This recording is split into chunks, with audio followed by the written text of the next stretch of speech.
যেন বলি আল্লাযীনা ইযা আসাবাতুহুম মুসিবা, যখন তাদের কাছে মুসিবত চলে আসে তারা যেন বলি ক্বালু ইন্না লিল্লাহি ওয়া ইন্না ইলাইহি রাজিউন।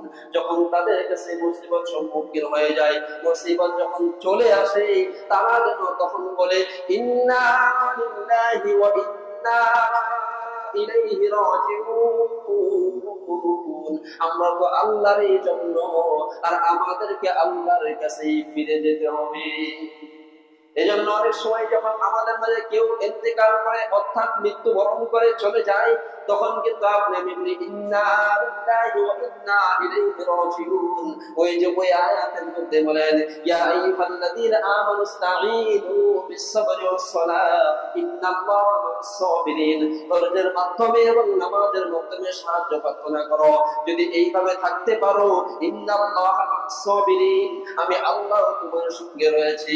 আপনার কাছ থেকে আপনার বাবা মৃত্যুবরণ করেছে, আপনার ছেলেটা চলে গিয়েছে, আপনার স্ত্রী চলে গিয়েছে, বা আপনার আপনজন যখন